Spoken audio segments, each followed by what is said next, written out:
Hi everyone and welcome to Daily Current Affairs for 12th of October. So let's start the day with the first important topic and that is Monetary Policy Committee. तो यहाँ पे आपका economy जो है वो cover हो रहा है, तो प्लीज़ ऐसे हेल्पफुल वीडियोस के लिए आप चैनल को सब्सक्राइब कर लीजिए और बाकी आप पूरा वीडियो को देखते रहिए ताकि आपका इन्फॉर्मेशन जो है, जहाँ हम करंट के नाम पे करंट प्लस स्टैटिक दोनों ही चीज़ों को डिस्कस करते हैं, तो आपको इसका बेनिफिट मिल सके। तो मॉनेटरी पॉलिसी कमिटी जो है रिजर्व बैंक ऑफ इंडिया के द्वारा, मतलब इस कमिटी को बाई मंथली अपने रिपोर्ट्स ये देते हैं, तो डिटेल्ड असेसमेंट किया गया है मैक्रो इकोनॉमिक और फाइनेंशियल डेवलपमेंट्स को लेकर के। तो ये यूनानिमसली एक डिसीजन लिए हैं कि रेपो रेट को अनचेंज रखेंगे। यूनानिमसली मतलब देखिए, इस कमिटी में टोटल 6 मेंबर्स होते हैं।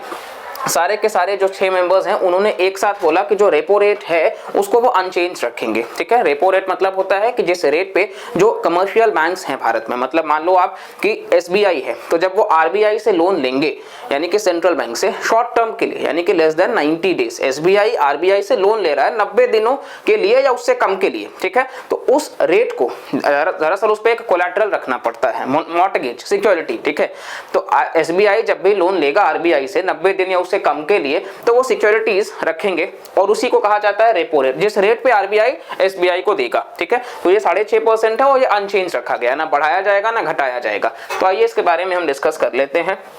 स्टैंडिंग डिपॉजिट फैसिलिटी रेट जो है वो भी मतलब सेम है और मार्जिनल स्टैंडिंग फैसिलिटी एमएसएफ वो आप देख सकते हो इतना है। नाउ 2024-25 में सेंट्रल बैंक ने क्वार्टरली ग्रोथ रेट्स को टारगेट किया है। ठीक है, 6.3 to 6.6। सीपीआई इन्फ्लेशन भी आप देख सकते हो 5.2 यानी कि 6% से नीचे का है। एमपीसी जो है वो डिसाइड करता है किस प्रकार से मतलब इन्फ्लेशन को टारगेट किया जा सकता है 2 से 6% के बीच में। इन्फ्लेशन आप देखोगे तो हेडलाइन इन्फ्लेशन जो है यहाँ पे फूड एंड फ्यूल सब कुछ इंक्लूडेड है और कोर में फूड एंड फ्यूल एक्सक्लूडेड है बिकॉज वो वोलेटाइल है। तो हेडलाइन इन्फ्लेशन जो है वो सर्ज हुआ है। ट्विन बैलेंस शीट स्ट्रेस भी है। ट्विन बैलेंस शीट का प्रॉब्लम ये होता है कि यहाँ पे इन्फ्लेशन भी बढ़ता है और साथ साथ में आप देखोगे करंट अकाउंट डेफिसिट भी बढ़ता है। मतलब आप देखोगे इन्फ्लेशन तो बढ़ ही रहा है और महंगाई तो बढ़ ही रहा है, इसके वजह से करंट अकाउंट डेफिसिट भी, मतलब हमारा इंपोर्ट्स ज्यादा है एक्सपोर्ट्स कम है, तो ये ट्विन बैलेंस शीट कई बार फिस्कल डेफिसिट भी बढ़ता है क्योंकि हमारा जो आमदनी है, इनकम है वो ज्यादा है, आमदनी जो है वो कम है। ठीक है, इनकम जो है, माफी चाहेंगे, इनकम जो है वो कम है, एक्सपेंडिचर जो है वो ज्यादा है। तो इस प्रकार से सारे के सारे देखिए इकोनॉमिक कॉन्सेप्ट्स हैं। ठीक है, आई एम ट्राइंग कि आपको हम जितना मतलब आसान भाषा में बता सके। तो ये पूरा का पूरा आप देख सकते हो मॉनेटरी पॉलिसी कमिटी का टेलविंड और हेडविंड। ठीक है, ये सारी चीजें और इसी के साथ साथ में ट्विन बैलेंस शीट में आप देखोगे बैंक्स का अपना है लोन वगैरह के पैसे। ठीक है, एनपीए 90 डेज या उससे ज्यादा हो जाने पे, कॉर्पोरेट्स का अपना है प्रोजेक्ट्स वगैरह का उनका इशू, तो कॉस्ट ऑफ डेट बढ़ता जा रहा है। तो बैंक और कॉर्पोरेट दोनों ही है, तो ये यहाँ पे ट्विन बैलेंस शीट है और infra companies, real estate, NBFCs इन सब से है।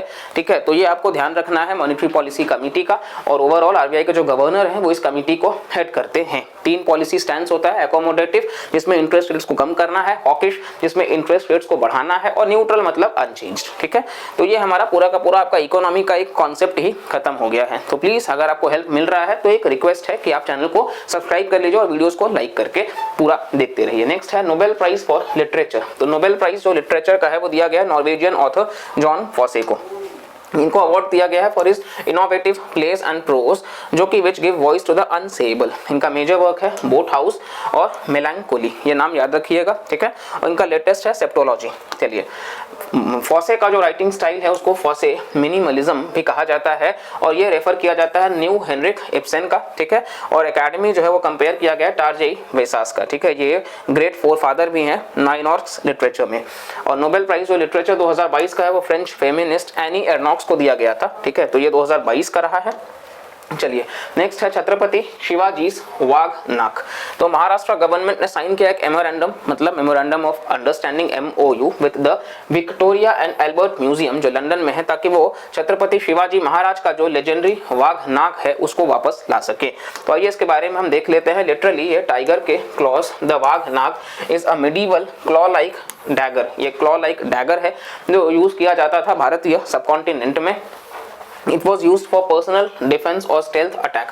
तो पर्सनल सुरक्षा में या स्टेल्थ अटैक के लिए इसका इस्तेमाल होता था और इसको इजीली मतलब स्किन और फ्लैश को कट किया जा सकता था इसे। मोस्ट फेमस यूज जो है हिस्ट्री में आप देखोगे तो अफजल खान का किलिंग मतलब में इसका इस्तेमाल किया गया है, ऐसा एक स्टोरी में है। और खान जो है वो जनरल थे बीजापुर आदिल शाही सल्तनत के।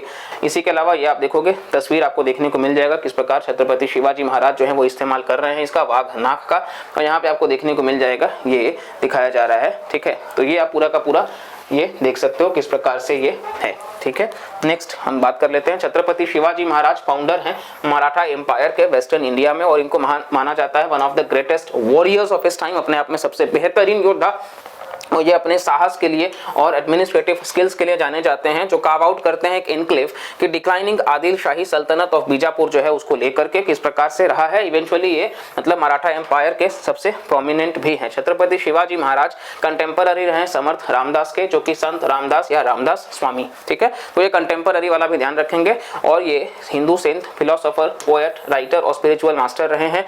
ये डिवोटी हैं भगवान राम के और भगवान हनुमान के, और ये एंटायर इंडियन सब कॉन्टिनेंट जो है ये पूरा भ्रमण किए हैं 12 वर्षों तक। रामदास जो इन्फ्लुएंस है वो लाइक्स ऑफ लोकमान्य तिलक जी से हैं। नेक्स्ट है freedom on the net 2023, the repressive power of artificial intelligence. तो हाल ही में फ्रीडम ऑन द नेट 2023 जो रिप्रेसिव पावर है आर्टिफिशियल इंटेलिजेंस का रिपोर्ट उसको रिलीज किया गया है बाय फ्रीडम हाउस। तो चलिए इसके बारे में हम देख लेते हैं। ये इवेल्युएट करता है इंटरनेट फ्रीडम को 70 कंट्रीज में, जो कि 88% है विश्व इंटरनेट यूजर्स का। ये रिपोर्ट जो है वो 13th एडिशन है, ठीक है। और ओवरऑल आप देखोगे ये 5 मतलब सेंसरशिप मेथड्स है, internet connectivity restrictions, blocks on social media platforms, blocks on websites, VPNs और पोस्ट रिमूवल ऑफ कंटेंट। ये रेंज ऑफ 1 to 100 है, जहां पे 100 रिप्रेजेंट करता है हाईएस्ट डिजिटल फ्रीडम और 1 वर्स्ट रिप्रेशन। भारत का स्कोर 50 है। और इसी के साथ साथ में आप देखोगे world's most environment for internet freedom जो है वो चाइना और म्यांमार। यहाँ पे वर्स्ट एनवायरनमेंट है इंटरनेट फ्रीडम के लिए चाइना और म्यांमार में। हो भी कहा सकता है, आपको पता ही है डिजिटल रिप्रेशन जो है वो ईरान में भी बढ़ा हुआ है, ठीक है। Global increase wide spread arrest बढ़े हैं इसके वजह से। इलेक्शंस और डिजिटल रिप्रेशन में आपको देखने को मिल जाएगा, इसका इस्तेमाल करके ब्लॉक किया गया है। इंटरनेट ब्लॉकेड में भी भारत जो है वो टॉप पे रहा है इस लिस्ट में।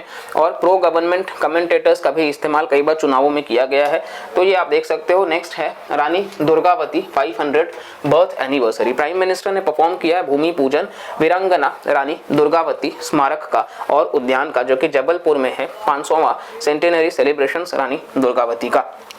इनका जन्म 5 अक्टूबर 1524 में कलिंजर में होता है, one of the most impregnable forts जो कि मिडीवल इंडिया का है, जो लाई करता है बांदा उत्तर प्रदेश में। इस फोर्ट को उनके पिता राजा सलवाहन ऑफ राठा एंड महोबा जो है वहाँ के हैं, इनके द्वारा हेल्प करा गया था। डिसेंडेंट है फेमस चंदेल वंश के, जो कि खजुराहो टेम्पल्स भी बनवाए थे।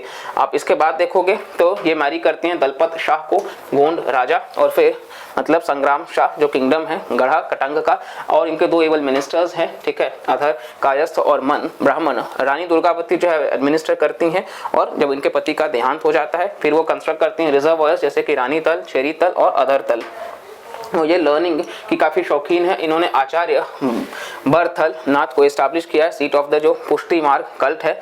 और इसी के साथ साथ में तारीखे फेरिश्ता दुर्गावती रिपल्स बाज बहादुर जो कि रूलर हैं, और फिर अटैक करा जाता है। और ये मेमोरियल जो है रानी दुर्गावती का वो बनाया गया है जबलपुर में, ठीक है।